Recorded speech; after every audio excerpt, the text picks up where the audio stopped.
todos los ángulos. Esto es Frente a Frente.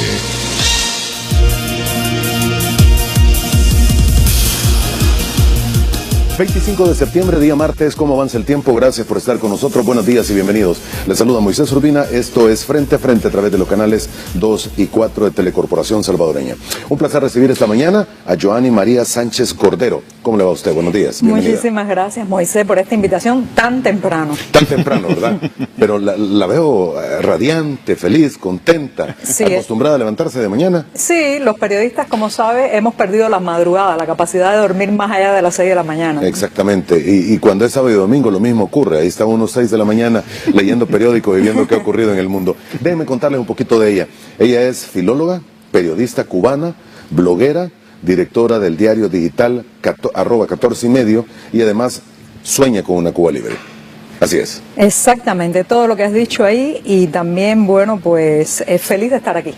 Le agregaría yo. Muy bien, gracias por estar con nosotros esta mañana. Nos acompaña también el licenciado Federico Hernández, director ejecutivo de la Cámara de Comercio. ¿Cómo está, señor? Encantado, como siempre, un gusto estar contigo, Moisés. Gracias por la invitación.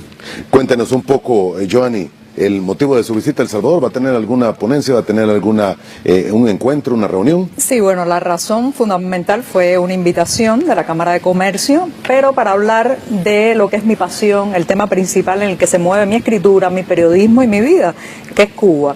Voy a tener varios momentos públicos también, encontrar mucha gente, desde escritores, personas también de la propia Cámara, seguidores de mi blog Generación Y o Inicio, ahora de nuestro diario 14y medio, y sobre todo pues lo que puede llamarse el pollo del arroz con pollo, que va a ser la ponencia y la presentación del próximo miércoles. Así que estaré hablando de Cuba, de periodismo, de libertad de prensa, de sueños de futuro, y sobre todo respondiendo preguntas sobre esa isla apasionante, compleja, difícil y bella que es el país donde nací. Yo no la conozco, fíjate, no conozco Cuba, no tienes que ir antes de que cambie o para que cambie. Antes de que cambie o para que cambie. Sí. Ok, ¿que cambie hacia dónde? Bueno, hacia lo que todos esperamos, hacia un país más inclusivo, más democrático, con mayores libertades, sobre todo en el campo de los derechos políticos, pero también de la economía, Moisés. Estamos viviendo en un país muy centralizado, todavía con demasiada presencia del Estado en cada detalle, y eso se percibe en las carencias, en el emprendimiento todavía muy frenado por restricciones, y en el campo político ni hablar. Estamos hablando de un país donde todavía hay un monopolio del Partido Comunista. Es un monopolio el que existe todavía. Sí, no deja de existir otro partido, no deja presentarse candidatos políticos de otras tendencias, y bueno, pues eso crea, por un lado, muchísima simulación, gente que simula apoyar al Partido Comunista sin creerlo realmente, pero también mucha represión política y mucho castigo para los que quieren cambiar ese modelo de partido único, de monopolio del PCC, y sobre todo de intolerancia. ¿Tú eres de las que quiere cambiar ese modelo? Sí, sin lugar a dudas, de la escritura y el periodismo. ¿Tú y nada más tú? ¿O crees que hay bastante voces similares? No, a ver, hay una gran inconformidad dentro de Cuba, pero el porciento de personas que expresan esa inconformidad públicamente, ya sea a través del activismo, el periodismo independiente, como lo hago yo, o los partidos de oposición, bueno, pues son muchos en comparación con hace 30 o 40 años, donde se escuchaban menos voces, pero todavía la gran parte de la población inconforme se pone la máscara o apela al silencio. Pero si yo pudiera decirte unos porcientos muy subjetivos, intuitivos, te diría que hay un 10% de los cubanos que apoyan al castrismo, al sistema de manera, o sea, que lo creen, que es la mejor de las opciones posibles para el país, otro 10% que se opone frontalmente desde la oposición o el activismo, y un 80% que se pone la máscara, que prefiere no opinar o que se mueve según los vientos, lamentablemente. Que se mueve según los vientos. Sí, exactamente. Ahora, déjame entender, porque hay muchas historias y no sé si son tabús, son leyendas. Los recursos son todavía escasos y las oportunidades son difíciles para quienes ejecutan una misión como la tuya. Los accesos a las herramientas necesarias para el caso Internet, no sé cuál será el nivel que tienen. Estamos a la saga de América Latina prácticamente en conectividad. Y claro, tú me preguntarás, pero bueno, ¿y entonces cómo haces un diario digital en lo que llamamos irónicamente la isla de los desconectados? Porque no hay otra opción. Hacer un periódico en papel, llevarlo hacia un estanquillo, distribuirlo de mano en mano sería imposible. Es imposible. Hay una censura brutal sobre la prensa, un monopolio absoluto sobre todo lo que puede hacer la industria de impresión, y entonces la única opción que nos quedó fue el mundo digital. Pero bueno, ¿y cómo llevar esa información, esas noticias, esas opiniones desde un diario digital a un pueblo tan desconectado? Bueno, ahí es donde se apela al ingenio, a la creatividad de una nación y de una población que lleva 60 años burlando restricciones, censura y prohibiciones. Entonces, muchas veces la información pasa de mano en mano a través de las maravillosas memorias USB o memorias flash, la llamada radio Bemba, que es yo te lo cuento a ti, tú se lo cuentas a Federico, Federico se lo cuenta a otro, y en fin. Radio Bemba. Exacto, un montón de estrategias que no son las ideales, pero que son muy efectivas. Y así es como han estado funcionando. Así llevamos 4 años reportando sobre la Cuba profunda, contando una serie de noticias e informaciones que el gobierno preferiría esconder, y hemos hecho algo, a mi juicio, en las páginas de 14 y medio muy valioso. Los hemos obligado a decir. Hemos obligado a la prensa oficial a contar sucesos que antes hubiera silenciado. Alguien me contaba, lo leía o alguien lo escribió, que ustedes habían sido los que habían reportado, no sé si era el asesinato de varias personas en los últimos días y finalmente tuvieron que ceder 2 o 3 días después. Bueno, la historia, nosotros por ejemplo hemos informado a lo largo de muchos años sobre los feminicidios de mujeres, un tema que el gobierno prefiere callar y decir ese problema no lo tenemos en Cuba. Y la pasada semana, un incidente violento de al menos 4 agresores que entraron a una escuela y con cuchillos, armas blancas, apuñalaron, golpearon e intimidaron a todos los alumnos. Y eso ocurrió el lunes. El martes ya estaba en las páginas de 14 y medio. El oficialismo demoró 3 días más en reconocerlo y lo hizo por una sencilla razón. Ya todo el mundo lo sabía. Tuvo que reportarlo al final. Exactamente. Entonces eso es un pequeño cambio. Me preguntará, ¿entonces la prensa oficial cambia? La estamos empujando. Y ojo, Moisés, que cuando uno escucha a Yoani y ahora hablar de 14 y medio, uno dice, bueno, qué fácil se escucha, ¿no? Pero para esto pasaron muchos años. Yoani comenzó en el 2007, fue que tuviste tu primer post, ¿no? A través de Generación Y, que era su blog. Creo que fuiste la primera en Cuba. No fui la primera, ¿sí? Pero me tocó una coyuntura que me dio mucha visibilidad. Y eso motivó a mucha gente afuera de Cuba a empezar a leer de alguien que dentro de las entrañas del sistema estaba comenzando a hablar de la cotidianidad del cubano, ¿verdad? Que promedio, que anda viendo cómo sobrevive su día a día. Y en ese momento, en el 2007, Yoani, sin quererlo, creo que no lo andaba buscando así, se convierte en una celebridad en el exterior, ¿verdad?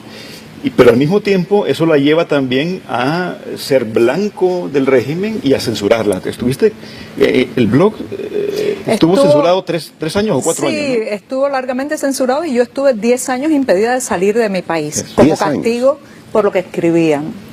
O sea, digo, detrás del éxito, digamos, que está teniendo en este momento 14 y medio, hay muchas historias que contar. Aquí no está Reinaldo, pero Reinaldo, su esposo Reinaldo Escobar, que es un periodista de larga data en Cuba. Reinaldo tuvo que padecer la persecución, entiendo que ha estado encarcelado, en fin, de verdad es una lucha por la libertad de expresión que, gracias a Dios, nosotros no la vivimos en El Salvador y ojalá nunca tengamos que vivir una cosa como esa, ¿no? Es realmente brutal. Muy bien, ¿de dónde viene el nombre, 14 y medio? Buena pregunta. Si te lo preguntas es que te despertó la curiosidad y eso es un buen punto, porque te hace acercarte. Bueno, nacimos en el año 14. La redacción está de manera improvisada, porque todo esto está muy ilegal también, en el apartamento, en el piso 14 del edificio modelo yugoslavo de la época del subsidio soviético, donde vivimos en La Habana. La I griega de nuestro nombre recuerda que todo empezó con un blog personal que se llamó Generación Y, y medio en español tiene esa doble connotación de medio de prensa y mitad. Así que además los números son el lenguaje universal y no queríamos apropiarnos del nombre del país como hacen tantas empresas y tantos otros medios, sino decir, bueno, vamos a entendernos de una manera clara, diáfana y directa, con números. ¿Es un grupo de personas, es un grupo de periodistas, es un grupo de entusiastas, o eres tú, tu esposo y una persona más por ahí escribiendo páginas? No, nos gustaría ser muchos más, pero somos al menos una docena. Bueno, pero una docena no es tampoco poco. Con diferentes responsabilidades. Hay desde colaboradores que pues aportan un texto una vez a la semana, una vez al mes, hasta lo que podemos llamar el núcleo duro, que sí es mucho más pequeño, ¿no? De 4 o 5 personas, que somos los que no dormimos en la madrugada, los que cada noche nos jalamos los pelos pensando, mañana hay 2 aperturas que llenar, los que tenemos que pasar 2 o 3 días en vela si ocurre algo, como nos ocurrió cuando murió Fidel Castro en el 2016 o cuando el deshielo diplomático entre Cuba y Estados Unidos. Así que somos una pequeña familia, pero muy intensa. Y vamos a conversar precisamente de todo ello. Espero que nos alcance el tiempo. El deshielo diplomático, porque parece que ese deshielo volvió a tomar un poco de fuerza. Sí, Moisés. Se volvió a congelar. Exacto. ¿Dónde se congeló el deshielo? Esta aproximación, para los que nos están escuchando, que quizás no estén tan al tanto, pues en diciembre de 2014... la administración de Barack Obama comenzó un proceso de acercamiento a la administración de Raúl Castro, y bueno, eso impulsó una serie de esperanzas, momentos, se permitieron, por ejemplo, que llegaran los cruceros a Cuba, se acercó más el turismo norteamericano a la isla y destapó alguna serie de ilusiones. Pero lo que ha pasado, que este deshielo se congeló, pienso yo, y esta es mi opinión muy personal, por miedo del oficialismo cubano a lo que venía. Algunas personas creen que Donald Trump terminó el deshielo. No. Eso te iba a decir, que del otro lado se ve como que fue más Donald Trump. El deshielo terminó el día que Barack Obama hizo un discurso histórico en el Gran Teatro de La Habana, un discurso que conectó empáticamente con los cubanos, que los cubanos pudieron oír por primera vez una manera de hacer política diferente a las consignas de muerte, destrucción y eternidad que les ha propuesto el castrismo durante tantos años. Y ese magnetismo, esa simpatía asustó tanto al oficialismo que ese mismo día o al otro día, cuando ya el avión presidencial se había ido, comenzó a cerrarse las compuertas del deshielo. ¿Y así se ha mantenido? Sí, se ha mantenido, además con ya lo que podemos decir la contribución de la Casa Blanca. Donald Trump ha impuesto una serie de restricciones, por ejemplo, al tema del turismo norteamericano a la isla, los viajes, que se nota en una reducción de visitantes de ese país, lo que se nota en una reducción de entrada de dinero a las arcas estatales. La mayoría de esos hoteles están gestionados además por el brazo turístico de las Fuerzas Armadas. O sea, terminan en las arcas, que al final terminan reprimiendo al pueblo cubano. Es así, el orden y el manejo comercial y económico. Lamentablemente es así, Moisés, aunque tengo que reconocer que también un turista que llega, por muy metido en el caminito oficial que esté, de un hotel todo incluido, de paseos guiados para que no mire la realidad, de dejar solo el dinero al oficialismo, siempre termina además generando un cambio en las personas, ya sea porque lleva un periódico de El Salvador y se lo regala a alguien que lee noticias, y entonces se entera de cosas que quizás en Cuba no nos enteramos, o porque le cuenta cómo vive en su país, cuánto gana, que tiene internet en el móvil, y eso le sirve a los cubanos para marcar diferencias. Ok, y tal vez muchos jóvenes del otro lado de la pantalla dirán, internet en el móvil. No es normal tener internet en el móvil en Cuba. No, lamentablemente. ¿No es o no existe? Es un tema muy delicado ahora mismo, porque nuestra telefónica, la única telefónica del país, que es un monopolio estatal, ¿qué otra cosa podría ser, no? En un país tan controlado por el gobierno, ha comenzado desde agosto pruebas de acceso a internet en los móviles. Ha hecho 3 pruebas que son 3 rotundos fracasos, donde apenas un pequeño grupo de personas se ha podido conectar, donde no solamente no ha funcionado la conectividad bien, sino que se han caído las llamadas, los SMS, ha colapsado todo el sistema telefónico del país. Y esa telefónica asegura que antes de que acabe el año tendremos internet en el móvil. Yo tengo mis dudas, y por otro lado no quieren dejar entrar a otra telefónica, así que estamos obligados a esperar que ella nos brinde internet. A esperar que ellos coloquen el servicio y que ellos lo brinden. Ahora, y solo por los temas de la juventud, ¿Qué velocidad tiene Internet? ¿Es velocidad extremadamente bueno, lenta? el día que tú puedes descargarte algo a 256 kilobits por segundo, ese día eres muy afortunado. 256K. Sí, el día que lo Dios puedes santo. hacer así, eres feliz.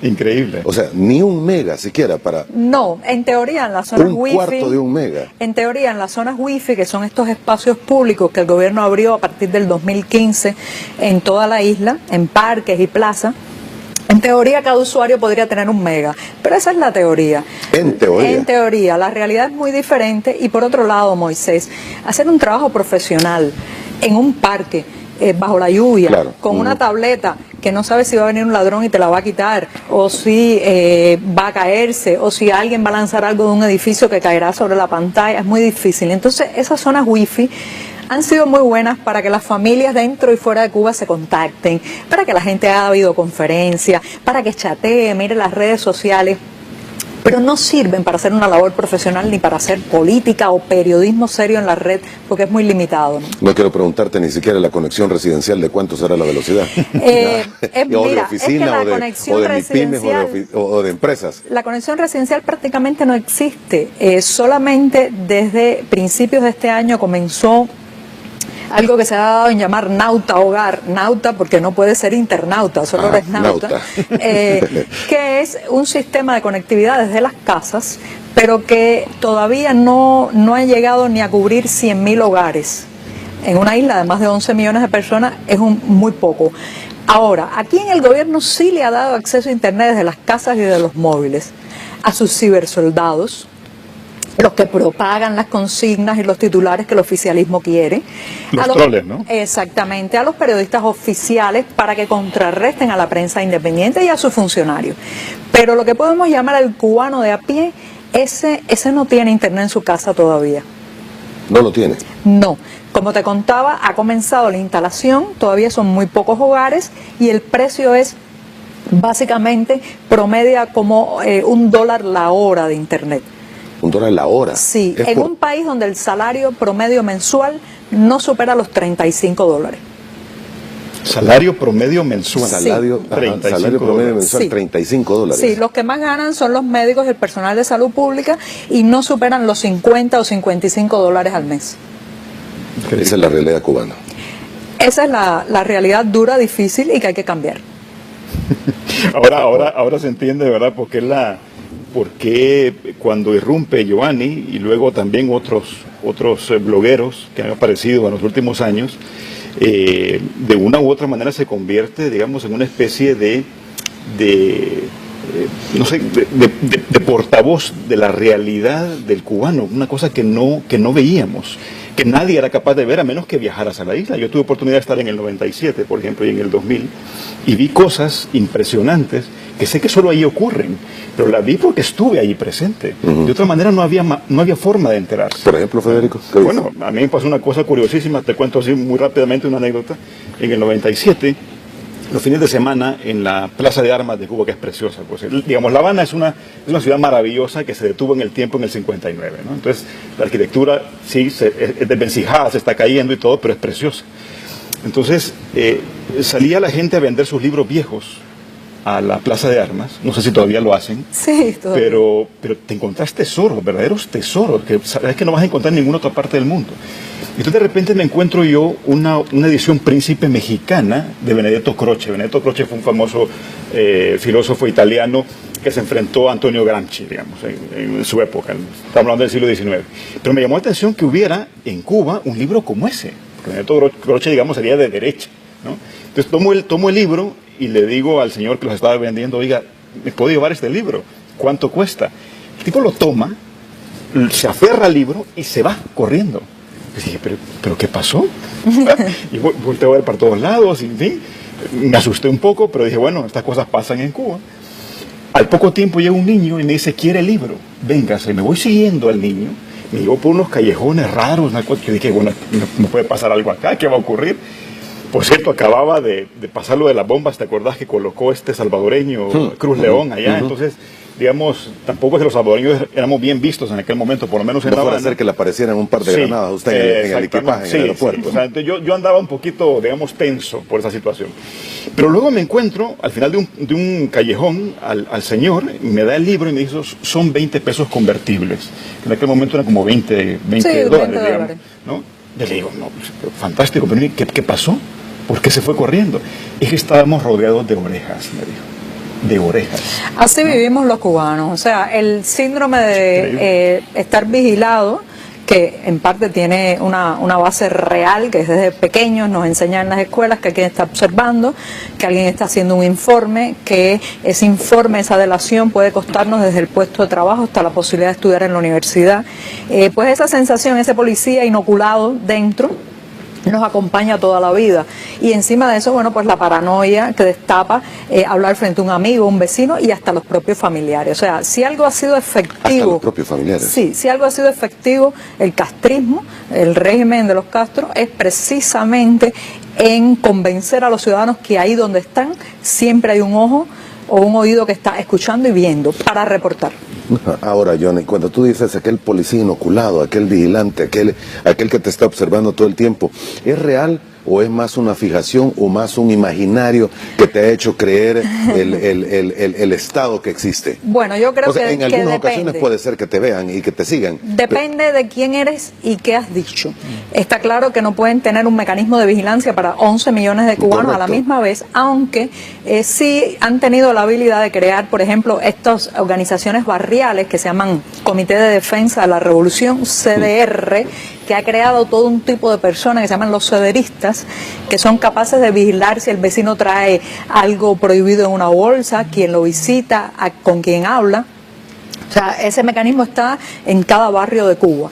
Sin embargo, si ya eres una persona que ha emitido opiniones críticas, como es mi caso, que pone por escrito sus criterios, que muchas veces pues son contrarios a los del gobierno, seguro tu línea telefónica está intervenida. Muy probablemente mi casa tenga micrófonos. Cuando quiero decirle algo muy privado a mi esposo, me acerco a su oído y se lo digo.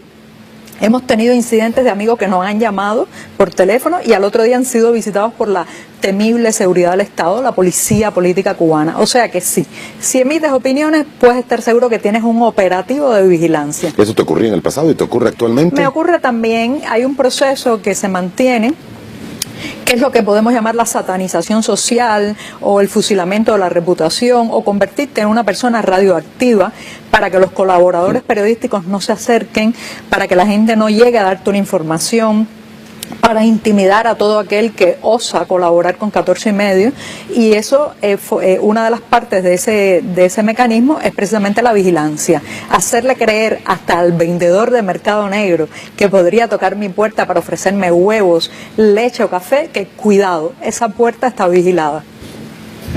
O sea, no es fácil la vida. No es fácil, esa es una frase muy cubana. Ajá, no es fácil. No es fácil la vida, exactamente. Ahora, Johnny, pero puedes salir de Cuba y demuestra que estás aquí en el país. Sí, ha sido una larga batalla. Te conté que durante 10 años no me dejaron salir. ¿Pero esta es de las primeras veces que sales? No, ya he podido viajar desde el año 2013, desde febrero del 2013 he podido viajar, pero fue un largo calvario de como podemos llamar prisión insular. Incluso en el año 2008 gané el premio Ortega y Gasset de Periodismo en España y no pude ir a la ceremonia porque había una especie de capricho oficial con no dejarme salir. Pero gracias a que estoy aquí, bueno, a la gente que me lee, a la gente que me sigue, a todo el que denunció el encierro, y hasta ahora, después del 2013, he podido viajar sin grandes problemas, aunque a veces me toca conversaciones previas o posteriores al viaje para que me porte bien. Me imagino que al regresar de acá y algún comentario que se pueda generar de aquí hacia la isla, te va a generar que vayas a parar un cuartito y a platicar un poco a qué fuiste. Puede ser, pero de todas maneras yo soy una persona que no esconde nada, así que también pueden leerlo en las redes sociales o en 14 y medio. Ahora, pregunta, Johnny, ¿cómo sobrevive 14 y medio? Sí, eso es una buena pregunta porque fue uno de los grandes retos que tuvimos desde el principio, hace 4 años cuando nacimos. Dijimos, Uno, queremos hacer un periodismo serio, con estándares internacionales, que agregue investigación, que evite tener una parcialización ideológica, aunque claro está hecho por personas que tienen un criterio, ¿no?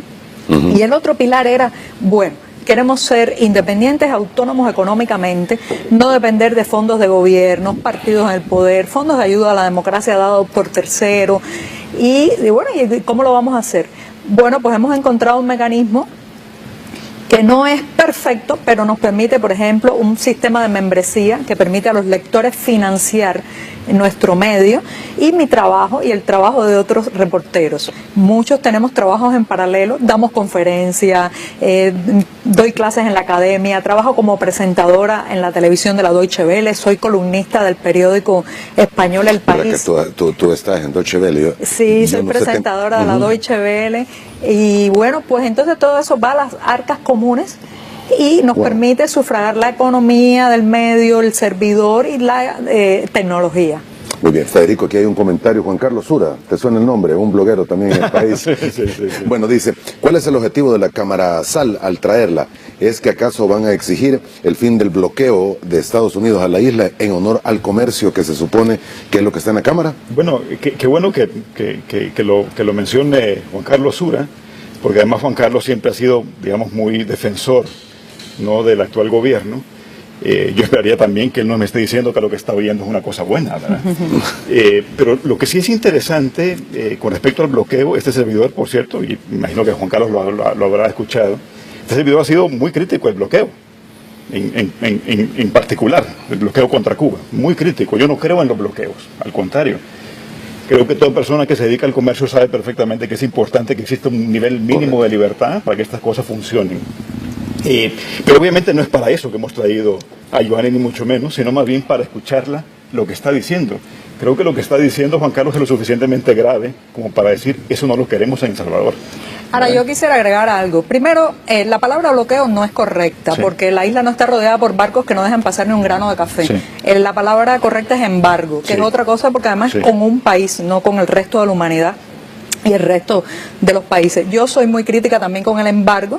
Me parece que le ha dado herramientas innecesarias a la Plaza de la Revolución para justificar su descalabro económico, pero lo cierto es que a mí el que más me molesta cada día, el que me hace la vida difícil, a mí y a mis compatriotas, no es el embargo norteamericano, es el bloqueo del gobierno cubano sobre su pueblo. Y ese sí, bloqueo de verdad. Exacto. Aquí el Goliat no es Estados Unidos.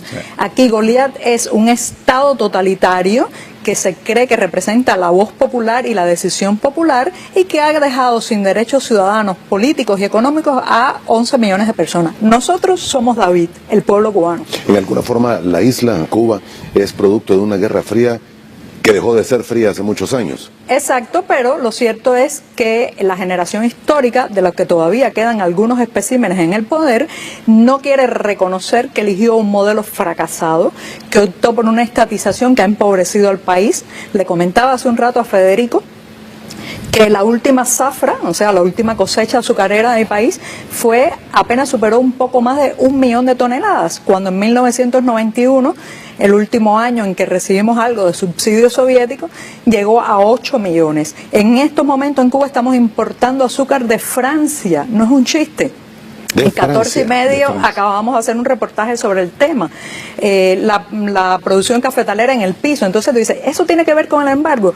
Tiene que ver con el embargo interno y las restricciones que el gobierno cubano le pone al emprendimiento, a la economía y a todo aquel que quiera progresar, destacarse, marcar la diferencia. Han querido hacer un país tan igualitario que le cortaron todas las alas a los cubanos. Ahí es donde hay ciertas anécdotas que es importante traerlas a cuento, porque ilustran bastante bien cómo funciona o disfunciona este proceso.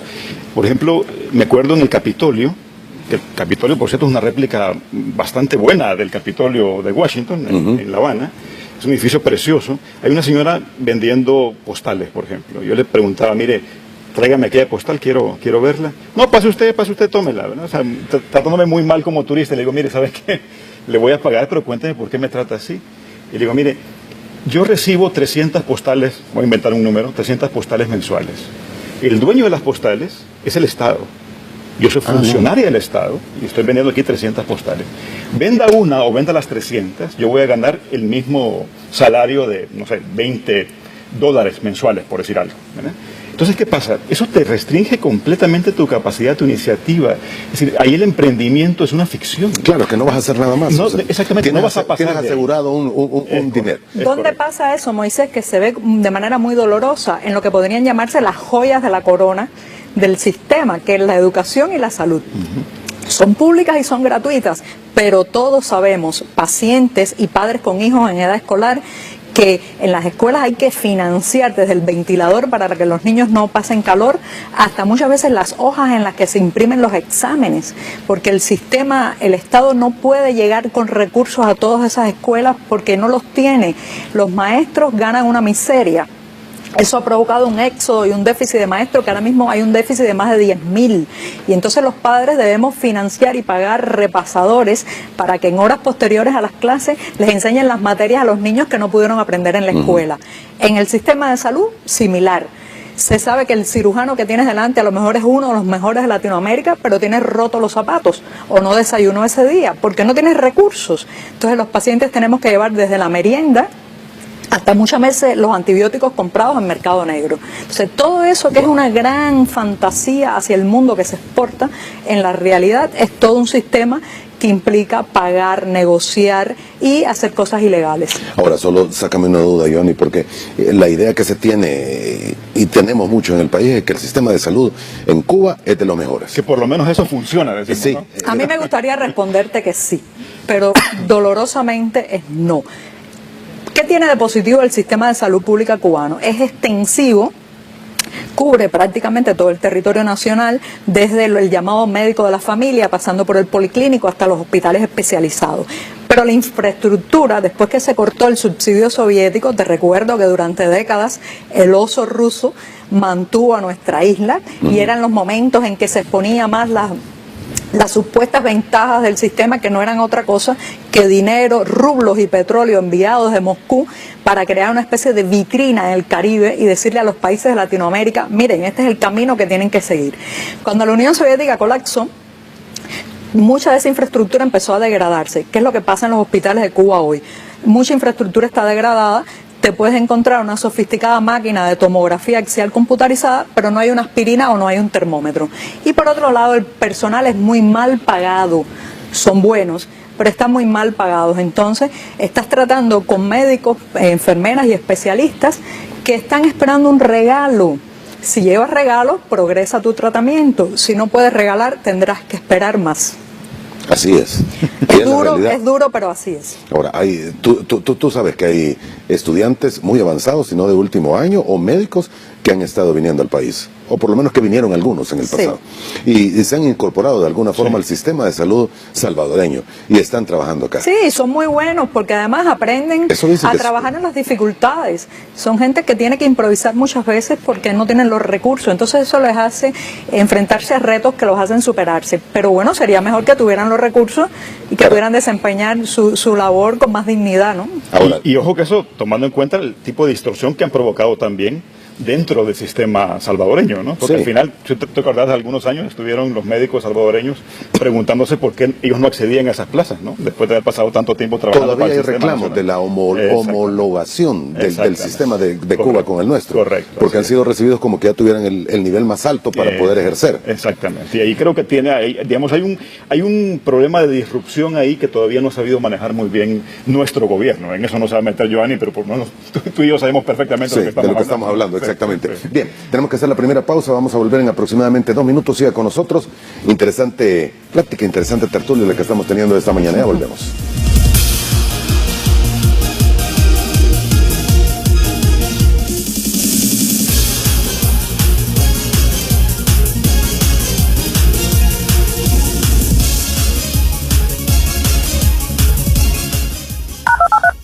En el CNR lo hicimos por ti y seguimos. Ya volvemos.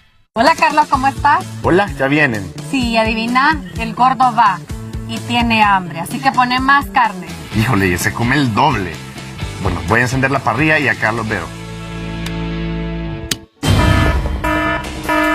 Asado con tus amigos, se te acabó el gas y no llamaste a Tropigas. Tranquilo, solo llama al 2251-5555 y tu asado salvarás. Tropigas, la llama de El Salvador.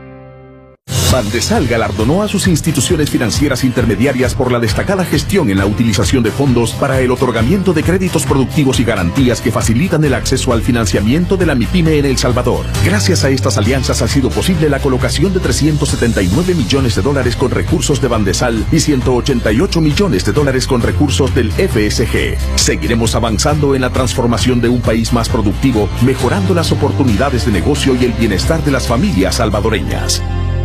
Todas las redes, todas las películas. Navega ilimitado mucho más tiempo en tu prepago con tu Super Pack de navegación. Ahora por 2 días a solo $2. O si lo prefieres, un día por $1.50. Actívalo marcando *555 numeral opción 6. Claro que sí. Todas las redes, todas las películas. Navega ilimitado mucho más tiempo en tu prepago con tu Super Pack de navegación. Ahora por 2 días a solo $2. O si lo prefieres, un día por $1.50. Actívalo marcando *555 numeral opción 6. Claro que sí. Sí, todavía está ahí. La prueba de que cenaste pizza la semana pasada. Y ahí. Y ahí. Y ahí. Poco a poco tu vida regresa a la normalidad. Limpias toda la culpa. Oye, esto se ve muy bien. Todo el lugar se ve increíble. Eres increíble. Límpialo con Pledge. SC Johnson, una compañía familiar.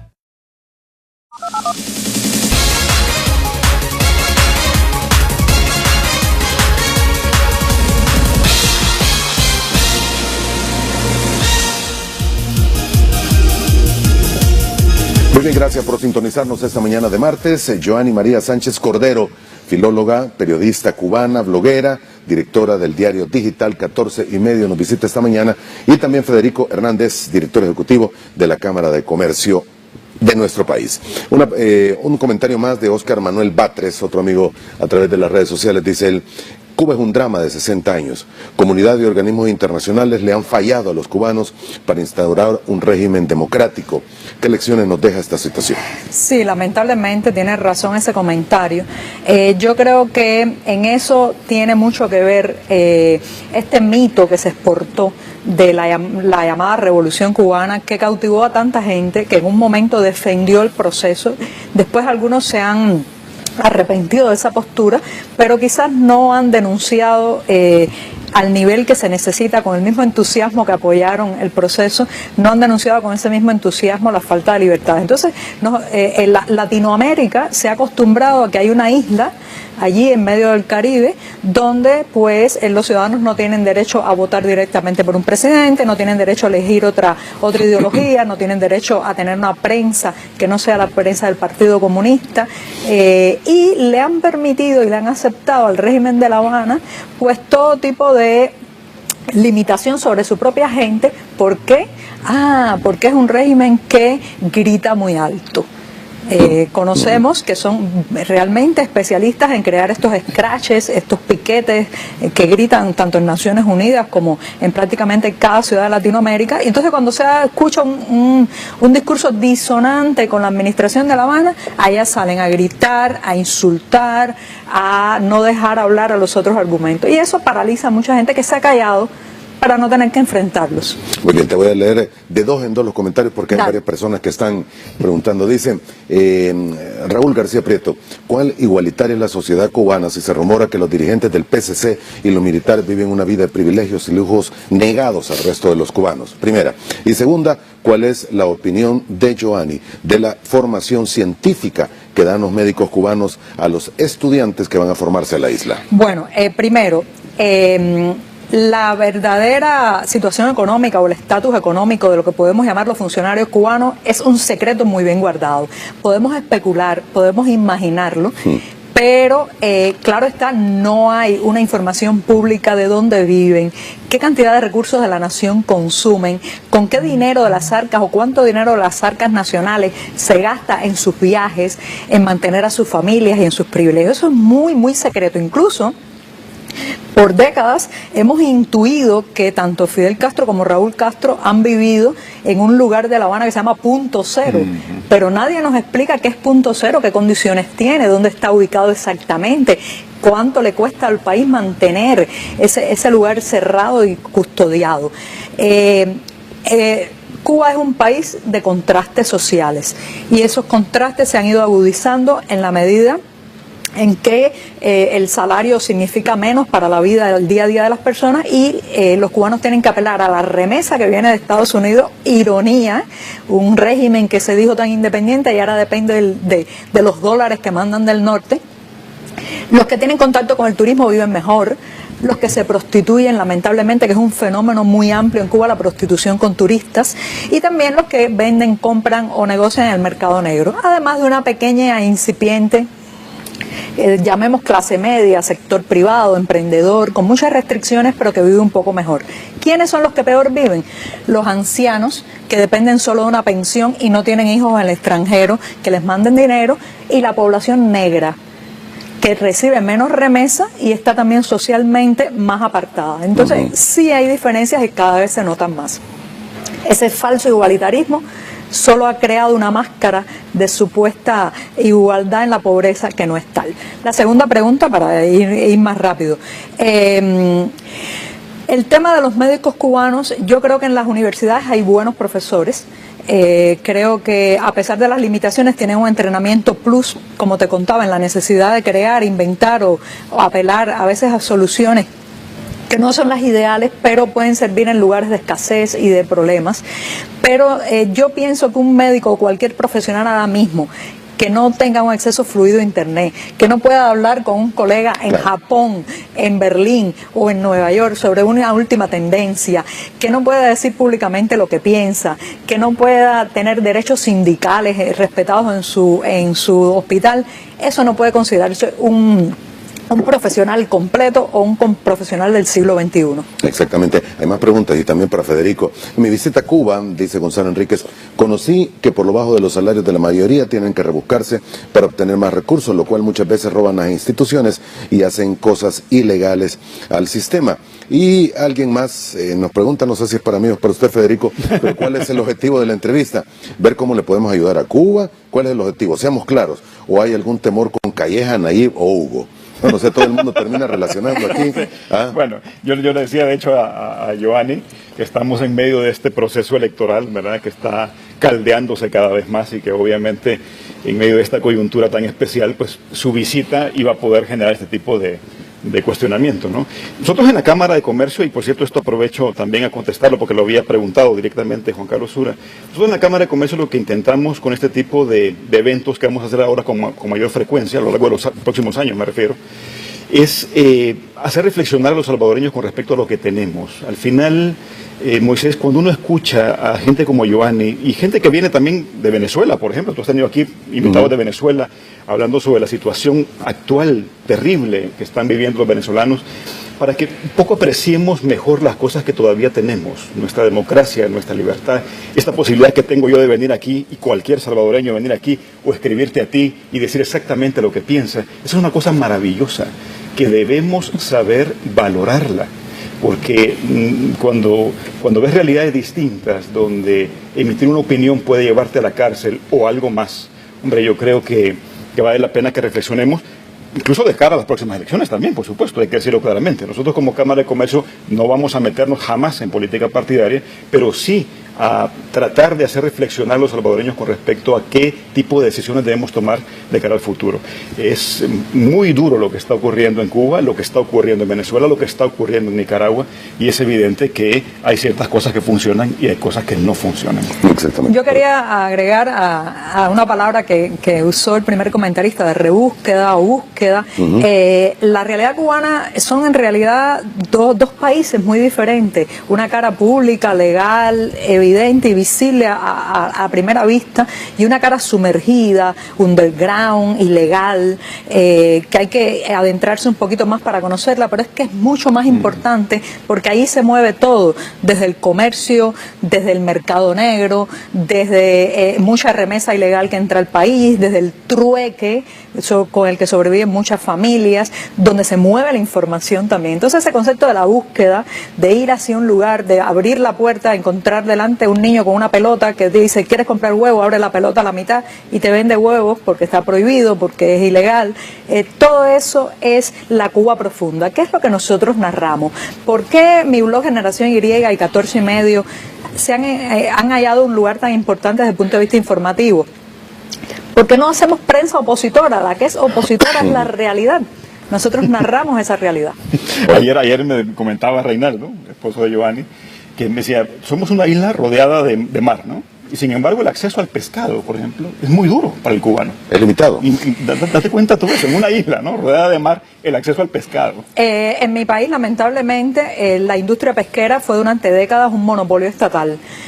Por otro lado, a los cubanos no se les deja tener embarcaciones con motor. Por ejemplo, yo vivo en La Habana, tenemos ese faro precioso que es el Morro, y nunca he visto la cara oculta del Morro, la cara del Morro que da hacia el mar, porque los cubanos no podemos subirnos a una embarcación con motor y navegar nuestra propia costa. Está absolutamente prohibido. Prohibiciones y prohibiciones absurdas que hacen nuestra vida muy complicada. En las carreteras, la policía para los ómnibus de pasajeros y llevan perros para buscar ¿qué? No están buscando drogas, no están buscando armas, están buscando quién transporta queso, leche, camarones, langosta o pescado, esos productos que el gobierno quiere controlar hasta el último minuto porque quiere que estén solamente en las redes estatales de comercio. ¿Te imaginas Moisés, una nación tan creativa, con tanto emprendimiento natural, donde hay un comerciante de cada 2 cubanos con esas restricciones? Ahora, es que es incomprensible y uno tal vez no termina de entenderlo y ver esa realidad, pero tú me dices, cuando se acerca un niño y abre una pelota para venderte huevos, porque está prohibido que puedas vender y comprar huevos. El asunto es el siguiente, el huevo también es como un monopolio estatal. Bien, el Estado es el que vende huevos, pero hay un crónico desabastecimiento desde que yo nací y mucho antes, de que muchas veces tienes dinero en el bolsillo, vas a comprar algo, pero las cosas no están. Porque precisamente este sistema tan centralizado, este sistema donde el Estado quiere controlar qué hay en cada tienda, en cada mercado, bueno, pues es muy susceptible al desabastecimiento, a que los productos no llegan. Entonces, ¿qué ocurre? Bueno, los acaparadores. Llegan los huevos a un lugar, la gente compra 40, 50 y después los revenden en el mercado negro. Por tanto, si eres una persona que tiene poco tiempo para hacer largas colas o no estuviste en el lugar adecuado, en el momento adecuado, tendrás que comprárselo al niño de la pelota que toca la puerta. La pregunta más fácil, porque no le salen las cuentas a nadie, con 20, con 35, con $60 siendo un médico, ¿cómo haces para vivir y subsistir con esposa, hijos, no sé, energía y todo lo demás que puedas necesitar? Bueno, la respuesta en la mayoría de los casos es que no vives del salario. Un médico, por ejemplo, en los hospitales siempre hay algo que sustraer. Y eso es parte de la búsqueda cubana, sean aspirinas, sean jeringas, sea algodón de curación, sea una camilla para enfermos, y entonces muchos de esos recursos que se desvían de hospitales terminan en el mercado negro, son revendidos y compensan los bajos salarios, que es una práctica deslizable que no debería ser, sí, pero lo que no debería ser es que un médico gane $60 al mes. Correcto. Ahora, ¿y cuánto te cuesta un huevo? O una docena de huevos, no sé, uno se queda... Un huevo puede estar oscilando alrededor de $1 cubano. Recuerda también que vivimos en una isla atrapada en una dualidad monetaria, una esquizofrenia económica desde hace más de 20 años. Tenemos el peso cubano, el peso convertible, que es un fantasma del dólar, un simulacro del dólar. ¿El peso cubano es...? El peso cubano es con el que se paga los salarios y solo sirve para ir al cine, comprar la prensa oficial, moverte en el transporte público y comprar en el mercado racionado. Pero el que mueve la economía es el peso convertible. Es este primo hermano del dólar. Exactamente. Entonces, un huevo te puede costar $1 cubano, pero $10, 10 huevos podría ser la pensión de un día de un jubilado. Entonces el hombre o se compra 10 huevos para hacerse una super tortilla para él y su familia, o ya no puede comer y no puede comer más nada, ¿no? Conocí en Cuba a unos médicos especialistas ganando $60 al mes, y para poder sobrevivir deben de vender artesanías en el mercado de La Habana. Es la realidad. Eso, hay un chiste muy repetido de una mujer que va al médico, lleva a su esposo que es médico, cirujano, neurocirujano, y le dice al psiquiatra, ay, tiene que atender a mi esposo porque tiene delirio de grandeza. ¿Cómo que tiene delirio de grandeza? Sí, él es médico, neurocirujano, pero él dice a todo el mundo que es barman en un hotel, o sea, que prepara tragos en un hotel. Ese era el delirio de grandeza, porque un barman en un hotel tiene la propina, que es en moneda convertible, tiene la posibilidad de hacer relaciones con extranjeros que algún día pueden invitarlo a conocer otro país, pero siendo médico tendrá que conformarse con el salario. Y cualquier persona que viaje a Cuba, Moisés, y seguro que lo has escuchado mucho, donde quiera que tú camines en La Habana, es que te caen encima. Te escuchan hablar raro y te caen encima, vendiéndote cualquier cosa y ofreciéndote cualquier cosa, ¿no? Es una situación compleja, muy dura, la que atraviesa en general el cubano para poder sobrevivir, precisamente porque no puede sostenerse con estos salarios, ¿no? Imposible. Exactamente. Hay comentarios que se hacen en las redes también, pero las situaciones son totalmente diferentes. Estoy terminando de ver y leer algunos para ponerlos al aire, pero ¿no cambió la situación con entrega del poder por parte de los Castro? ¿Y la nueva presidencia o el nuevo presidente? Todavía no. Nosotros hemos tenido lo que podemos llamar una larga sucesión de poder que comenzó en julio de 2006, cuando Fidel Castro se enfermó y su hermano Raúl, o sea, fue una transición sanguínea, una dinastía familiar, tomó las riendas del país. Raúl Castro mantuvo ese control de la presidencia del Partido Comunista hasta este año, donde cedió la presidencia a Miguel Díaz-Canel, una persona elegida a dedo, seleccionada, no porque lo diga yo. El propio Raúl Castro y Díaz-Canel ha reconocido que él formaba parte de un grupo de jóvenes que fueron entrenados, supervisados y monitoreados para asumir este cargo, o sea que olvídense de que el pueblo tuvo algo que ver en la designación, pero Raúl mantiene el control del Partido Comunista. Ojo, la constitución vigente y la próxima que está ahora aprobándose, dicen en su artículo 5 que el Partido Comunista es la fuerza rectora y dirigente de la sociedad, o sea, es el que dirige el país. Por tanto, el que mantiene el control del partido es el que controla el país, en este caso Raúl Castro. ¿Se ha notado un cambio? Evidentemente hay diferencia de formas de mandato entre Raúl y Fidel Castro. Raúl Castro se vio obligado a quitar muchas prohibiciones porque eran tan absurdas y porque el país estaba en crisis económica. Miguel Díaz-Canel es una incógnita. Por el momento lleva la máscara, parece un dócil títere de su antecesor, y estamos esperando a ver cómo actúa sin los hilos de la marioneta, pero no está claro que vaya a ser un reformista. Wow. Okay.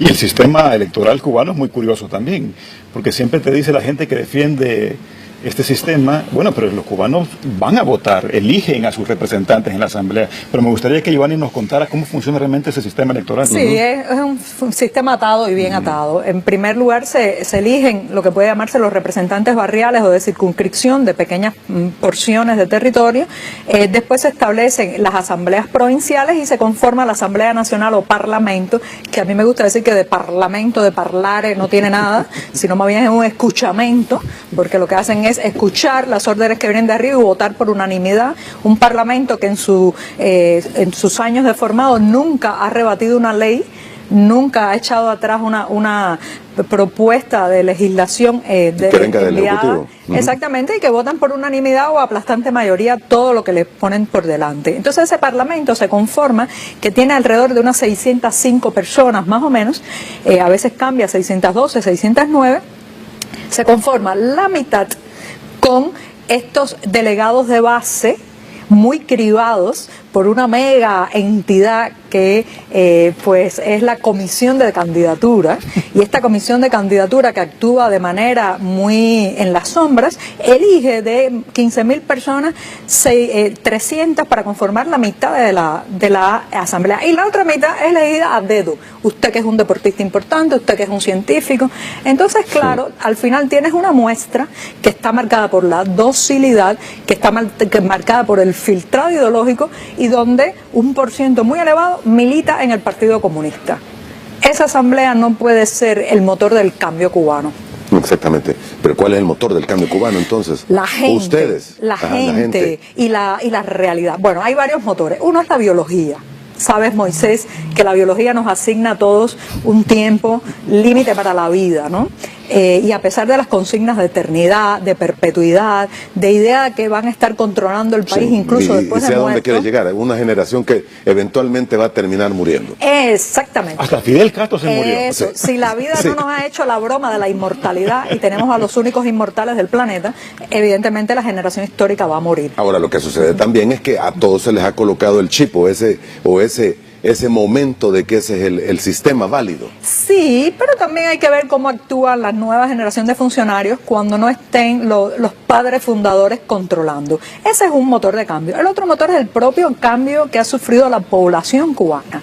Estamos hablando de, a pesar de que es una población envejecida, de que a pesar de que es una población de la que escapan por la migración cada año miles y cientos de miles de personas, los más capaces, los más talentosos y los más atrevidos, a pesar de eso es una población que ha ido cambiando, que ahora es más cosmopolita, que ahora sabe más de lo que pasa afuera y adentro, que ahora se hace más preguntas y que ahora critica más en voz alta. Si eso se acompaña con más información, y es la parte que a mí me toca desde 14 y medio, con el avance de las tecnologías, también, bueno, pues con un contexto latinoamericano muy diferente a hace unos años, con todo eso del socialismo del siglo XXI, el subsidio que enviaba Chávez a la isla y toda una serie de momentos que hicieron al régimen de La Habana pues solidificarse. Todo eso, si tú lo metes en una coctelera y lo bates, la fórmula final indica que habrá cambio. Alguien le estaba tratando de encontrarlo, pero alguien decía, igual sucedió prehistóricamente, los dinosaurios desaparecieron y el Homo sapiens pudo finalmente tomar posesión del mundo. Hay alguien que menciona, Carlos Raúl Martínez dice, parece que están hablando de El Salvador. Acá meten preso a las personas por dar su opinión. Tenemos salarios de hambre que dependen de remesas, sistemas de salud muy deplorables, y los políticos viven con grandes lujos. ¿Estamos hablando del país?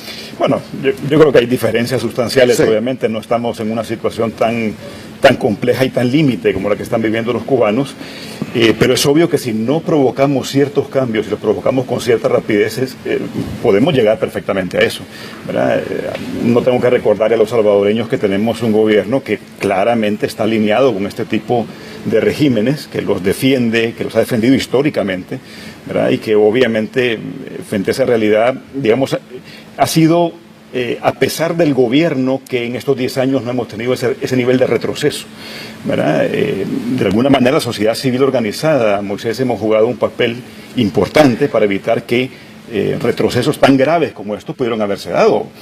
Y esto incluye no solamente la defensa de la independencia judicial, como tuvimos que hacerlo en el 2012, sino una serie de circunstancias y de momentos que ha tenido el actual régimen para poder cambiar las cosas, y no ha podido, a raíz precisamente de que los salvadoreños amamos mucho nuestra libertad y estamos dispuestos a defenderla, ¿verdad? Es decir, no quiero ni pensar lo que hubiera ocurrido, por ejemplo, en el 2012, si no hubiéramos salido a la calle a defender la sala de lo constitucional, como nos tocó hacer en un momento dado, porque estaban a punto de... Y por cierto, impulsados por el Partido Arena, ¿verdad? A mí me gusta recordar esto, porque a veces se nos olvida que ha habido también una cierta complicidad de la oposición en muchos de los cambios que pudieron haberse dado para mal en El Salvador, ¿verdad? Yo solo quiero agregar que a veces cuando estoy en otros países, bueno, por ejemplo, cuando viajo a México, cuando voy a países donde hay situaciones complicadas, muchas veces me encuentro ese tipo de argumento también. Y yo digo, yo me puedo poner en la piel de un periodista mexicano que está sufriendo la falta de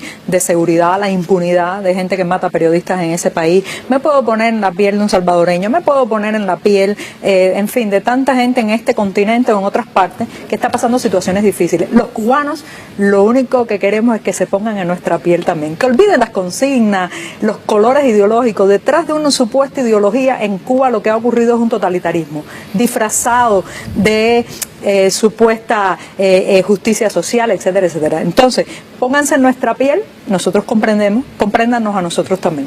Interesante mensaje. Terminamos acá, no tengo más tiempo. Gracias, Joanny, por haber estado con nosotros. Muy amable. Bienvenida, que la pasen muy bien. ¿Tienes una ponencia que será pública? Mañana. Mañana A las 7 de la noche en el Crown Plaza, para que pueda llegar toda la gente a conocer a Joanny, que puedan conocer su libro también, que se los pueda firmar y escuchar su testimonio con detalle, que realmente vale la pena. Muy bien, gracias de nuevo por haber estado con nosotros. Y a ti, Federico, muchísimas gracias por acompañarnos. Gracias por la invitación. Vamos a una pequeña pausa en 2 minutos. Cuando volvamos, 2 minutos y medio aproximadamente, estarán aquí Andreu Bassols, el embajador de la Unión Europea para El Salvador, y Antonio Morales, subsecretario de Gobernabilidad, ambos miembros del Consejo de Seguridad Ciudadana y de Convivencia. Ya volvemos.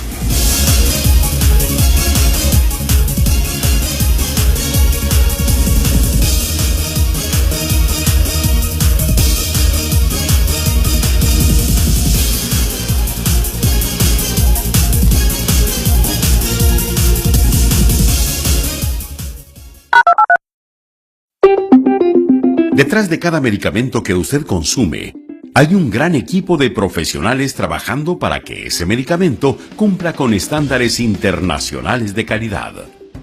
Desde la selección de las materias primas, pasando por la manufactura, el transporte, la dispensación y finalizando con la vigilancia post-comercialización, es decir, en tus manos. Gobierno de El Salvador. Sigamos creando futuro. Navidad, Navidad, llegó Navidad. La Navidad, en esta época del año, tiene que estar limitada. Lo que no está limitado son nuestros planes postpago. Ilimitados de verdad. Llamadas ilimitadas a Estados Unidos y Canadá. Llamadas ilimitadas a Digicel. Full WhatsApp. 500 minutos a otras redes. 20 gigas de navegación por solo $30 al mes. Visita tu tienda Digicel más cercana. Digicel. Me adelanté, disculpen. Continuará. En cualquier tipo de clima. Para cubrir viejos gustos. O limpiar hasta el más grande desastre. Incluso evitar que fuertes olores te cambien el juego. Y para decirle adiós a las grietas. Sabes a quién confiarle el trabajo, porque tu espacio es tu obra. Conviértela en arte con la familia de Excelolatex. 25% más de producto en colores seleccionados de Excelolatex. Pregúntale a Sherwin-Williams. Dale energía. Dale crecimiento. Dale cada día Vacaolinita, que además nutre, fortalece los huesos, dientes y el sistema nervioso.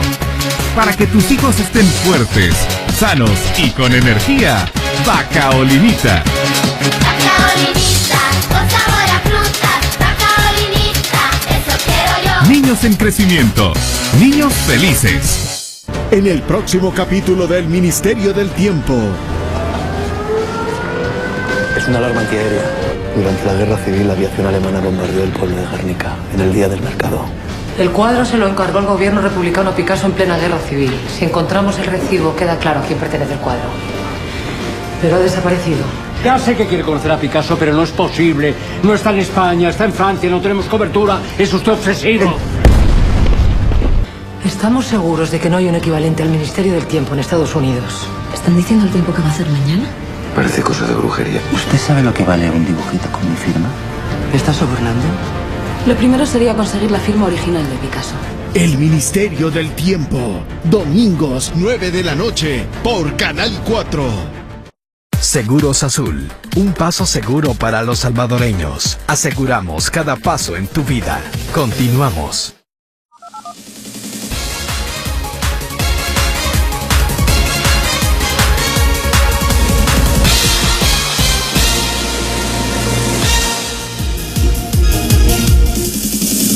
Una vez más, le agradecemos que continúe en nuestra sintonía. Nos visita esta mañana en este último espacio de esta entrevista Andreu Bassols, embajador de la Unión Europea para El Salvador. ¿Cómo está, embajador? Buenos días. Buenos días, muy contento de estar con ustedes. Qué bueno tenerlo acá. Y también don Antonio Morales, subsecretario de Gobernabilidad. Ambos son miembros del Consejo de Seguridad Ciudadana y Convivencia. Muy buenos días, muchas gracias por la invitación. ¿Cómo le va usted? Muy bien, excelente. Muy bien. Que bueno, tenemos una semana especial, ¿verdad? Una semana de la convivencia, la Semana por la Seguridad Ciudadana y la Convivencia 2018. Se está desarrollando desde ayer. Exacto. Cuéntanos un poco en qué consiste. Sí, bueno, esta es una semana que se enmarca en el 4º aniversario del Consejo Nacional por la Seguridad Ciudadana y la Convivencia. Este espacio de diálogo y concertación que fue convocado por el presidente de la República, el profesor Salvador Sánchez Serén, como un espacio para construir consensos en torno a las políticas públicas relacionadas con la seguridad. El próximo viernes cumplimos 4 años y por lo tanto en el marco de este 4º aniversario queríamos desarrollar una serie de foros y de conferencias que nos permitan reflexionar sobre los alcances, sobre los logros de este plan tan importante de país, que como usted sabe es el plan El Salvador Seguro, que fue el principal resultado del Consejo, y que ha sido un plan que ha sido construido con la participación de diversos actores nacionales e internacionales, bueno, el sector privado, la academia, las organizaciones sociales, las iglesias, la cooperación internacional. Quiero decirles que en el Consejo, la Secretaría Técnica del Consejo está llevada por la OEA, la Unión Europea y el Programa de Naciones Unidas para el Desarrollo, el PNUD, con quien trabajamos de la mano para poder ir monitoreando los avances en la implementación del Plan El Salvador Seguro. Entonces la semana lo que busca es eso, es reflexionar sobre estos logros y sobre los desafíos a futuro. El día de ayer pues inició con el conversatorio con los candidatos a la presidencia y a la vicepresidencia, porque consideramos que es importante ver cuáles eran sus visiones y sus perspectivas de cara a los próximos 5 años. De hecho, por ser un plan de país, nosotros creemos que independientemente de los matices que le pueda colocar cada uno de los candidatos que pueda llegar a ser presidente, sí es un plan que vale la pena porque está dando resultados importantes y creemos que asegurar la continuidad de este enfoque integral de prevención de la violencia es clave. Como usted sabe, el plan El Salvador Seguro no solo ve el tema del control y la persecución del delito, sino que también aborda los temas de la prevención. Correcto. Es decir, la prevención busca transformar la vida de las personas, abriendo oportunidades educativas de inserción productiva para la gente. Aborda el tema de la reinserción y la rehabilitación. De hecho, este día en CIFCO tendremos un panel sobre el tema de la reinserción. Vamos a ver los avances en el programa Yo Cambio. Y al mismo tiempo, bueno, actores del sector privado que han tomado iniciativas de reinserción y rehabilitación también estarán presentes. El plan El Salvador Seguro aborda el tema de las víctimas, también habrán actividades de esa naturaleza. Y al final de la semana, y esto es importante, Moisés, decirlo, al final de la semana habrá un reconocimiento a las experiencias exitosas en la implementación del plan El Salvador Seguro, ¿verdad? Creemos que es importante estimular las buenas prácticas y las cosas que se están haciendo en el territorio por parte de todos los actores del país. Entonces, en Cancillería y con la presencia del Presidente de la República se hará entrega de este reconocimiento. El Consejo ha elegido un jurado independiente para que pueda realmente dictaminar pues este resultado. Y al final de la semana tenemos una maratón también por la convivencia que se desarrollará. Habrán actividades culturales en las plazas, actividades musicales. En fin, es una semana de reflexión, de vista hacia el futuro y de construcción colectiva en torno a este tema. Muy bien, un par de puntos de lo que usted mencionaba, don Antonio, y es precisamente lo que usted indica, reconocimiento a aquellas empresas y personas, o también incluso a funcionarios que han sido parte fundamental para el desarrollo de estos planes. Sí, el reconocimiento es a la experiencia como tal. Si en la experiencia han participado individuos, empresarios, ONGs, comités municipales de prevención, municipalidades, organismos de cooperación, pues todos ellos se verán reconocidos por esa experiencia, ¿verdad? Que va a ser, no solo puesta en evidencia a nivel nacional, sino que al mismo tiempo la cooperación internacional está dispuesto a apoyar la sistematización de estas experiencias y poder replicar estas experiencias a lo largo del país, porque créame que hay compromisos enormes. El día de ayer tuvimos, por ejemplo, el foro de los alcaldes por la tarde en el Hotel Crown Plaza, y es impresionante, ¿no?, el nivel de compromiso que los alcaldes de todos los partidos políticos tienen con respecto a este plan. Hay que decirlo, los planes municipales de prevención se construyeron con ellos, con los alcaldes, con los comités municipales, con las cámaras empresariales en los territorios, con la policía. Entonces son planes que responden a las realidades municipales y que los alcaldes de toda connotación política están implementando. El día de ayer, pues ellos realmente pudieron exponer todas las ventajas de trabajar en el ámbito municipal y cómo las obras que están desarrollando en los municipios, los espacios que están recuperando, están permitiendo, ¿verdad?, que los jóvenes sobre todo y las familias puedan gozar ahora de espacios de sano esparcimiento en lugares donde antes no se podía. Yo estuve, por ejemplo, la última visita que tuve fue Zacatecoluca, Hilo Vasco también estuve, San Vicente, Ahuachapán, Olocuilta, y los alcaldes me decían, mire, en estos lugares a estas horas no había nadie en la calle por las condiciones de inseguridad, y ahora en estas canchas que han sido restablecidas, estos centros deportivos con fondos de la contribución especial, decían ellos, mire, ahora son las 10 de la noche y estos jóvenes están jugando, las familias están junto con ellos. Entonces el trabajo de la remodelación de los espacios públicos, la rehabilitación, que es uno de los ejes centrales del Plan El Salvador Seguro, está dando resultados en los territorios, y creo que es importante sostenerlo y apoyarlo. Y sobre todo, por encima de cualquier diferencia política, hay que trabajar con todos los sectores del país y hacer avanzar, porque este es un tema de país, es un tema que nos debe involucrar a todos y comprometernos. Sí, esa es la otra pregunta que tengo que hacerle, pero también una de las personas más comprometidas es precisamente usted, señor embajador, y la Unión Europea, que se han mantenido siempre presentes desde un primer momento para llevar adelante muchos de los planes, ideas y necesidades económicas que se tienen para planes como este. Precisamente porque, como decía don Antonio Morales, se trata de una estrategia país. No se trata de una estrategia de un partido político o de una cierta facción parlamentaria.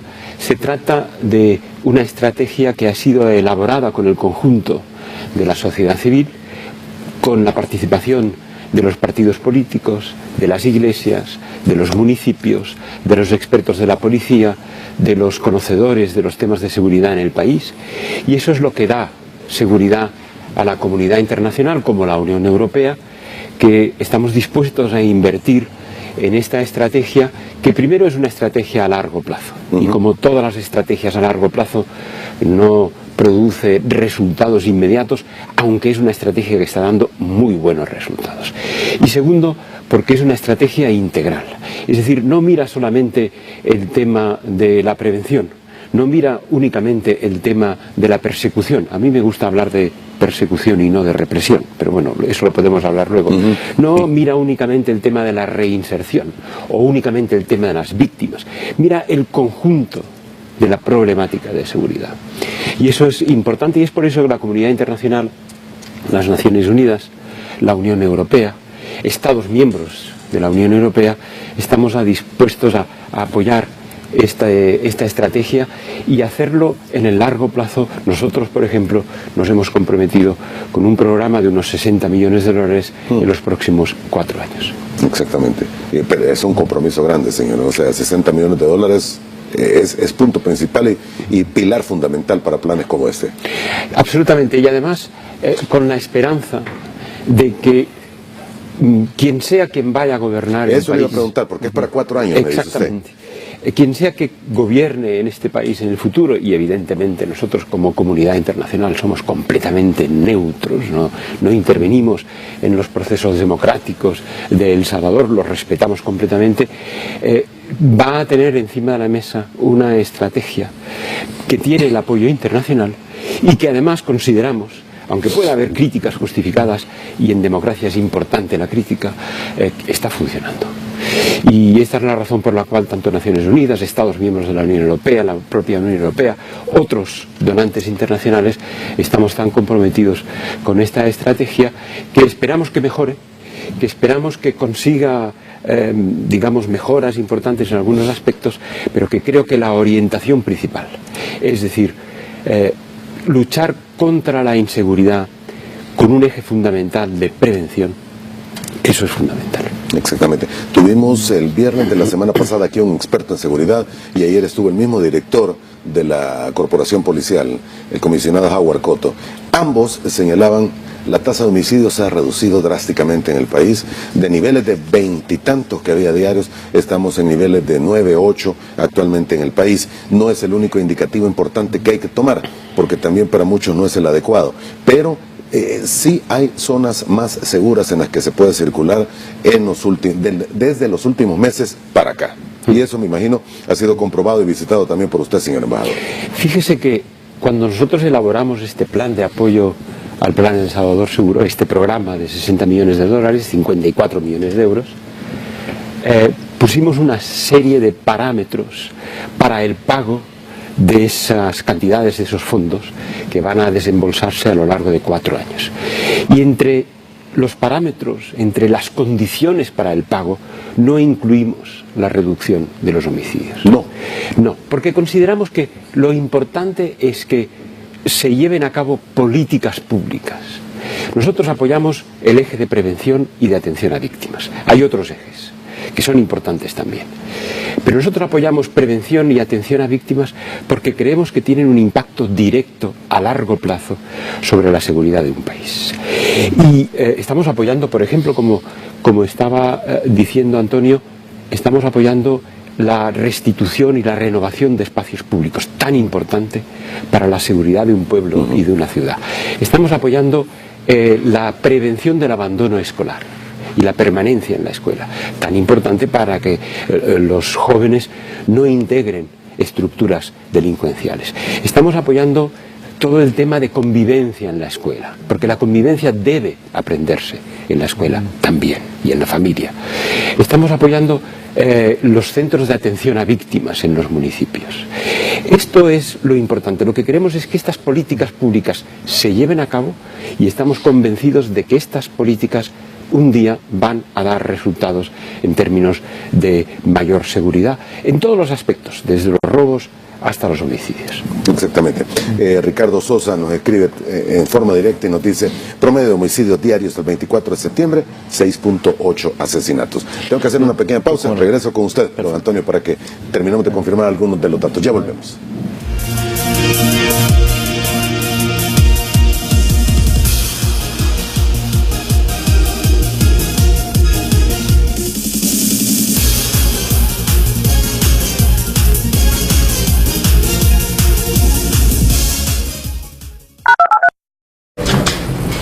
¿Quién quiere pasar a explicar su tarea? Pasa al frente, por favor. Mi papá es un gran papá. La verdad es que en la casa no nos falta nada. Él tiene un gran trabajo. Él se esfuerza y le va muy bien. Tenemos techo y también tenemos comida. Cuando me enfermo, puedo ir al doctor. Y también puedo ir al colegio todos los días. Él me ayuda con mis tareas y cuando no entiendo algo, él me explica. Lo que mi papá nunca me ha sabido explicar es por qué no puede regresar. Que muchos salvadoreños tienen que buscar el sueño salvadoreño en otro lugar, porque aquí ya no ven oportunidades. Y es trabajando con ustedes que vamos a transformar este querido país que tanto amamos. Todas las redes, todas las películas. Navega ilimitado, mucho más tiempo en tu prepago con tu Super Pack de navegación. Ahora por 2 días, a solo $2. O si lo prefieres, un día por $1.50. Actívalo marcando asterisco 555 numeral opción 6.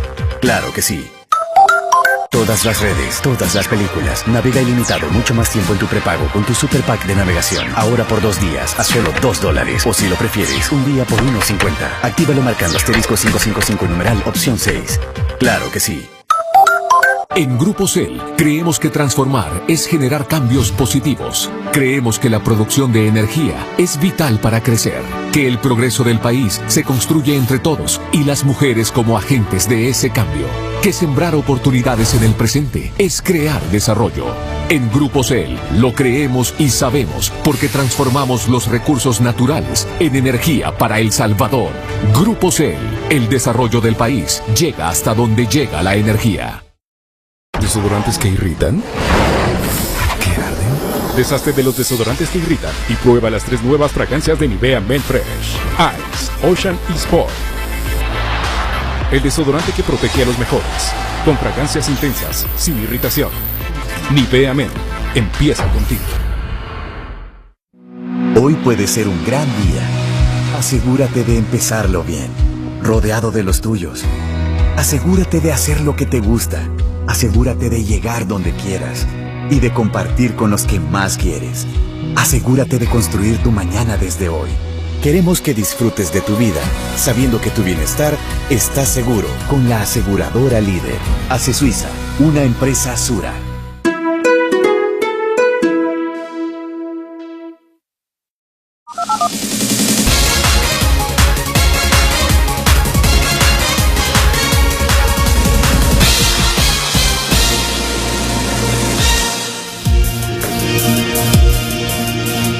bien, parte final de nuestro programa de esta mañana de día martes con Andrew Bassols, embajador de la Unión Europea para El Salvador, y Antonio Morales, subsecretario de Gobernabilidad. Le debía la palabra a usted, don Antonio. Sí, usted hablaba de las cifras un poco. Exactamente. ¿No? En efecto ha habido una disminución.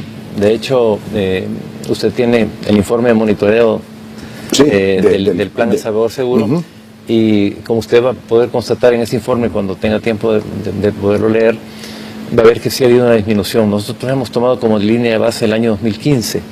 En esa época teníamos alrededor de 5.536 homicidios en el año. Y en el 2017 ya habíamos bajado a 3.026, o sea, una disminución del menos 40.6%. Esta cifra es mayor, la disminución en aquellos municipios que fueron priorizados por el Plan El Salvador Seguro.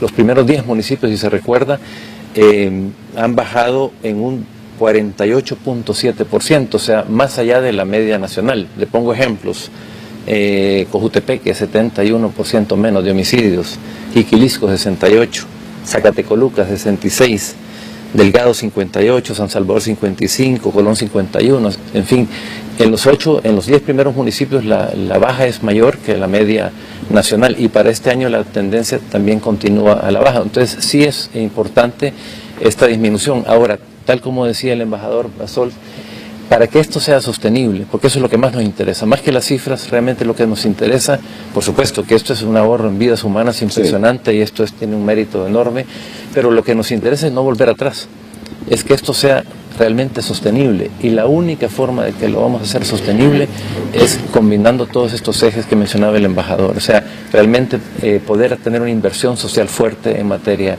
educativa para que los jóvenes realmente estén en la escuela y no en la calle, tengan esas oportunidades de desarrollo en materia de empleo, de inserción productiva, en fin, remodelación de los espacios públicos en los territorios, atender a las víctimas. Esto le da sostenibilidad, fortalecer a las instituciones.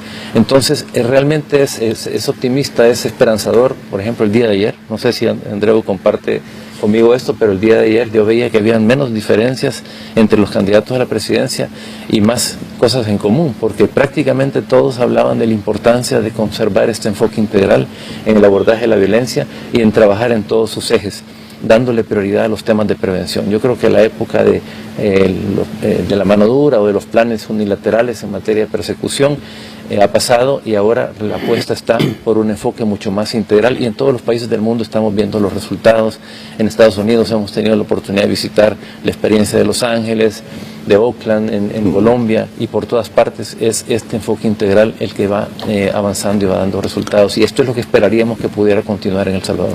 Cada país tiene sus propias peculiaridades, y sobre todo en estos casos no debe haber muchas recetas específicas, pero usted como embajador, señor, ha de tener experiencia que le dan otras naciones que han vivido, si no situaciones similares, si no situaciones iguales, tal vez similares al país.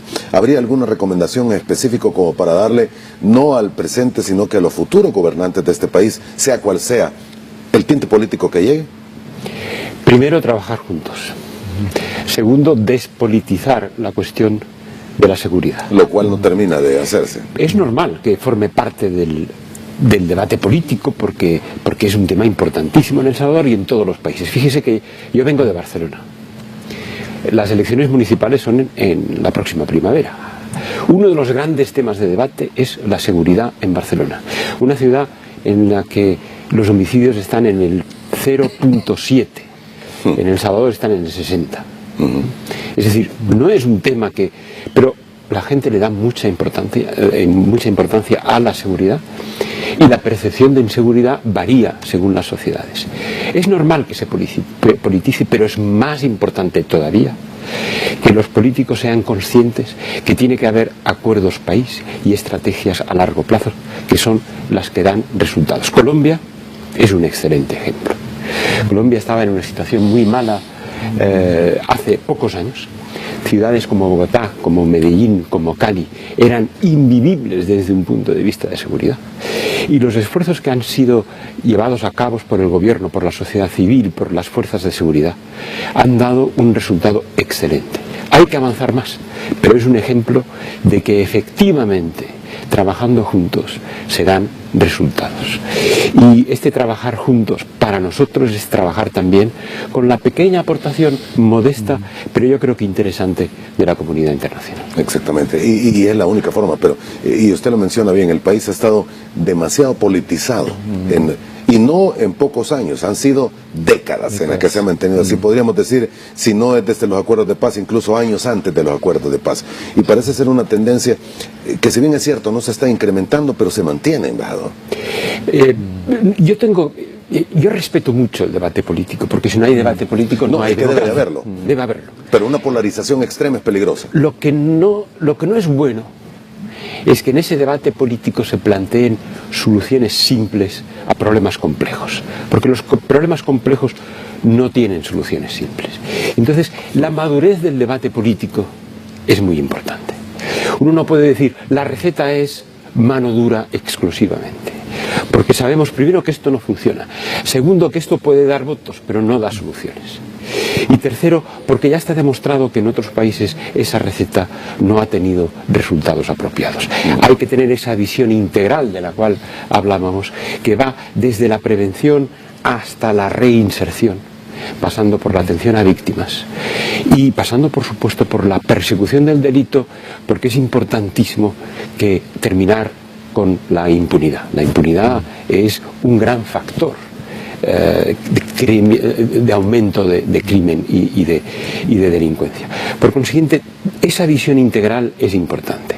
Y eso es complejo, eso es difícil, eso requiere inversión, eso requiere la participación de todos, pero es necesario. Pero se está logrando, ¿verdad, don Antonio? Mire, la experiencia del Consejo creo que es importante rescatarla, porque es un espacio amplio, plural, donde reina un respeto muy grande a la opinión de todos. Bueno, el embajador Basol participa en este espacio junto con otros embajadores de la comunidad internacional. Yo creo que eso ha sido fundamental para darle una robustez técnica también al esfuerzo de este Consejo, para que tengamos planes e informes como los que tenemos. Pero sí, lo que ha reinado desde el inicio es el respeto. Ahí hay diversidad de opiniones, hay enfoques distintos, y todo lo hemos ido tratando de ir abordando a través del consenso, hasta que todos estamos convencidos de que es la vía correcta. Aprobamos las decisiones. Bueno, así fue como se aprobó el plan. Yo creo que vale la pena, en la medida en que abordemos estos temas tan delicados como la seguridad, con una visión de largo plazo. ¿Verdad? No se puede resolver en el corto plazo estos temas, la pobreza, el desarrollo, la seguridad, son temas de largo plazo. El problema que hemos tenido acá es que cada 5 años queremos hacer algo distinto al que hizo el gobierno, a lo que hizo el gobierno anterior.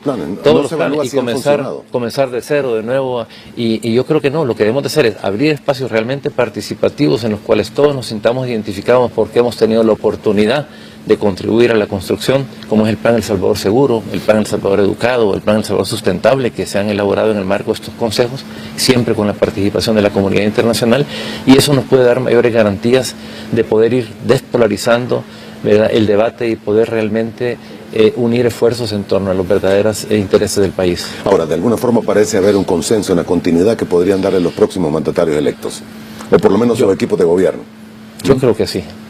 Yo creo que es un esfuerzo que vale la pena y que los candidatos lo están viendo. Al menos esa es la impresión que me quedó el día de ayer, creo yo. Que hay una visión compartida en torno a los temas de prevención, claro, con matices tal vez en cada uno de los candidatos, que es normal, pero bueno, algunos hablan de que el Consejo tiene que continuar y que el Plan El Salvador Seguro tiene que continuar, y yo creo que sería una posición, pues, que le ayudaría mucho al país, ¿verdad? En vez de comenzar de nuevo, estamos viendo que hay un plan que está dando resultados, que ha sido elaborado con el concurso de todos, y creo que lo más lógico es poderle dar continuidad.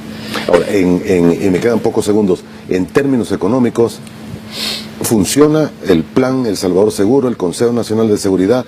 ¿Se requiere una inversión mayor todavía? Sí, se requiere inversión. O sea, yo creo que hay que estar claros, la cooperación internacional, como lo decíamos antes, es como la fresa en el pastel, ¿no? Es una contribución importante, pero realmente el pastel lo tenemos que construir entre los salvadoreños y las salvadoreñas, y hacer una inversión social considerable, incorporar a los jóvenes a la escuela.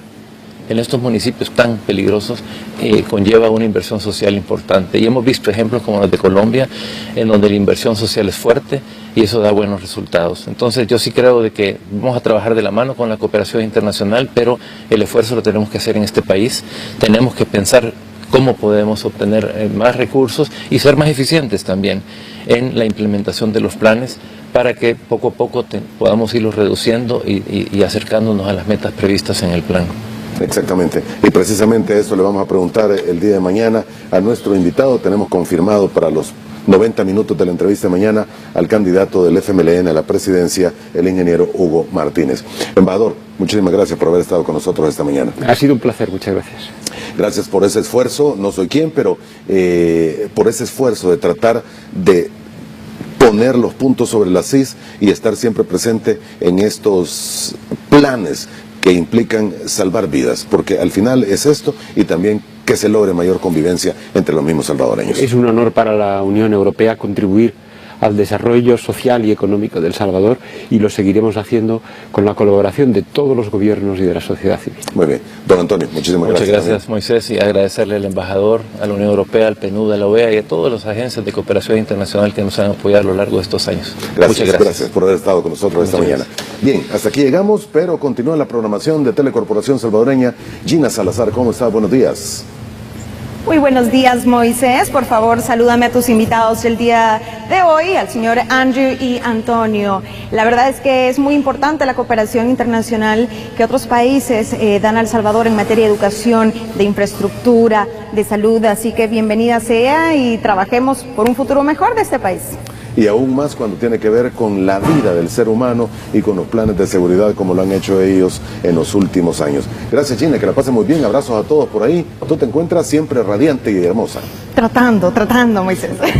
No te cuesta mucho, no te cuesta nada. Muchísimas gracias, te lo agradezco. Un abrazo para toda la producción también.